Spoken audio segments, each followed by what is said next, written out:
हमारी लाडली बेटी।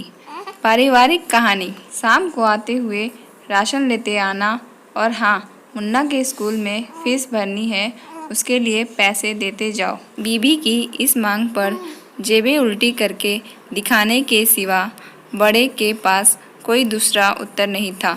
माथे पर चिंता की शिकनों के साथ सवेरे तो बड़ा भाई अपने काम पर निकल गया, लेकिन उस शाम उसने पूरे परिवार के सामने इस आर्थिक संकट को दूर करने के लिए एक प्रस्ताव रखा। क्यों न हम उस प्लॉट को बेच दें जिसे बाबूजी ने लक्ष्मी की शादी में देने के लिए खरीदा था। बेटी को दी हुई चीज़ वापस नहीं मांगते, पाप लगता है। लक्ष्मी का जन्म होते ही घर खुशियों से भर गया था, तभी तुम्हारे बाप ने यह तय कर लिया था कि ये प्लॉट लक्ष्मी का है, जो उसे उसकी शादी में दे दिया जाएगा। माँ ने अपना विरोध जताते हुए कहा, कौन सी बेटी?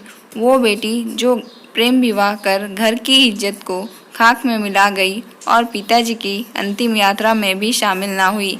बड़े ने टोंट मारते हुए कहा, मेरा मुंह मत खुलवा। यहाँ कौन नहीं जानता कि लक्ष्मी को उस दिन गली के नाके से ही लौटा दिया गया था और उससे अपने पिता से आखिरी बार मिलने का हक भी छीन लिया गया था। माँ ने बेटी का पक्ष लेते हुए कहा। माँ के इस वार से दोनों बेटे चुप हो गए। ना बड़ा बेटा कुछ बोल पाया, ना छोटे बेटे के मुंह से कोई शब्द फूटा। थोड़ी देर की शांति के बाद छोटा भाई बोला, प्लॉट बेच तो देंगे, पर क्या लक्ष्मी कागजात पर दस्तखत करेगी? मुझे नहीं लगता वो हमारा भला सोच भी सकती है।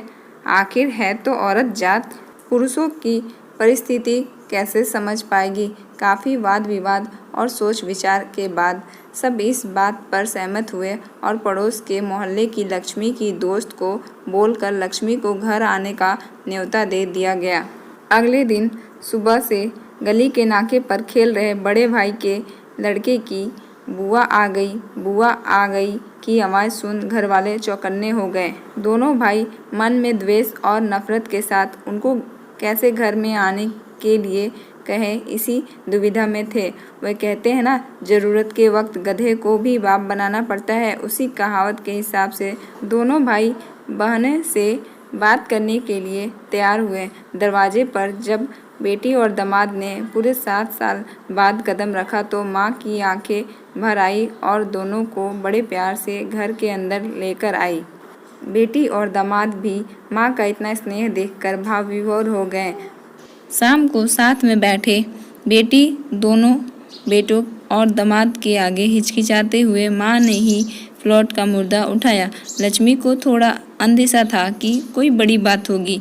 लक्ष्मी उस दिन से ये सोच रही थी कि ऐसी क्या बात हो सकती है कि जो खड़ूस भाई उसे बाप का मुंह भी दिखाने के खिलाफ थे, वो अचानक इतने कैसे पिघल गए। लेकिन अब उसको सारी बात समझ में आ गई।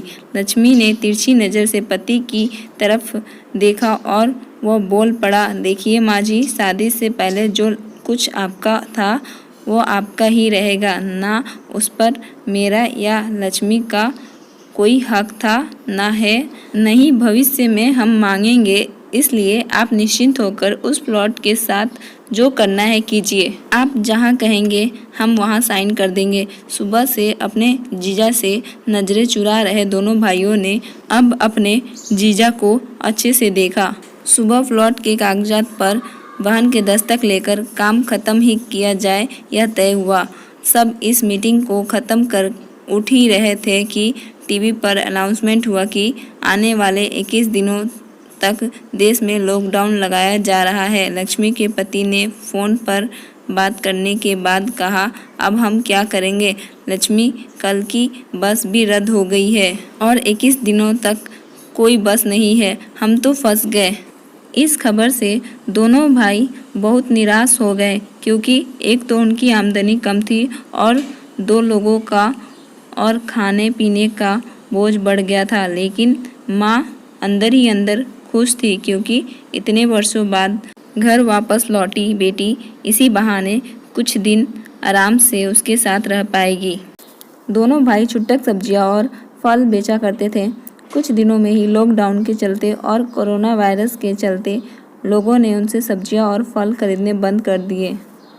पहले से खराब उनकी आर्थिक स्थिति और ज़्यादा खराब होने लगी और वह मन ही मन लक्ष्मी के कदमों को अशुभ मानने लगे। बहन और जीजाजी से उनकी यह हालत छुपी नहीं थी।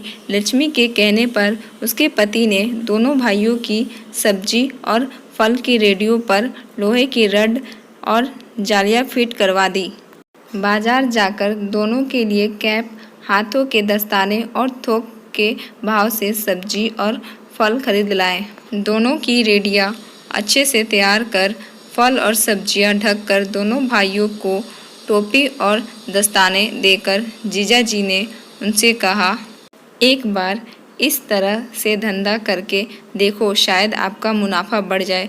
थोड़ी आनाकानी करने के बाद दोनों भाइयों ने जीजाजी के समझाए अनुसार धंधा शुरू किया। 2-3 दिनों के बाद ही कोरोना से घबराए लोग अब ढकी हुई फल और सब्जियां और दस्ताने और सेफ्टी का ध्यान रखते बेचने वालों से ही फल और सब्जियां खरीदने लगे। इस तरह समझदार दामाद की वजह से धीरे धीरे दोनों भाइयों का धंधा अच्छा चलने लगा और उनके घर का गल्ला जो पहले खाली हो रहा था अब धीरे धीरे भरने लगा। माँ ने जैसे अपने मरे हुए पति से मन ही मन संवाद साधने लगी। देखो जी, आपकी लक्ष्मी सच में लक्ष्मी है। उसके पाँव घर में पड़ते ही घर खुशियों से भर रहा है। दोनों भाइयों के आंखों में पहले जो गुस्सा था उसकी जगह अब शर्म ने ले ली थी। वह मन ही मन सोचते थे कि क्या गलत किया था बहन ने जो हमने उसके साथ इतना बुरा सलूक किया। शादी ही तो की थी और शादी करने से पहले हमें बताया भी तो था। हम ही थे जो उसे स्वीकार नहीं कर पाए। दोनों भाइयों के मन में द्वेष और नफरत धीरे धीरे क्वारंटीन हो गए। 21 दिन बाद जब दीदी और जीजाजी प्लॉट के कागज पर साइन करके जाने लगे तब दोनों भाइयों ने उन्हें रोक लिया और उनसे माफ़ी मांगते हुए वही पेपर्स उन्हें देते हुए बोले, शादी के वक्त हमने आपको कोई तोहफा तो दूर की बात है आपका हक भी नहीं दिया, लेकिन अब इस प्लॉट को स्वीकार कर हमें प्रायश्चित करने का एक मौका दीजिए। सभी के आंखों में खुशी के आंसू आ गए और माँ ऊपर देख बोली, देखा आपकी लाडली ने आज फिर हमारा घर खुशियों से भर दिया। यह कहानी आपको कैसी लगी कमेंट करके ज़रूर बताएं और हमारे चैनल को सब्सक्राइब करें, वीडियो को लाइक ज़रूर करें।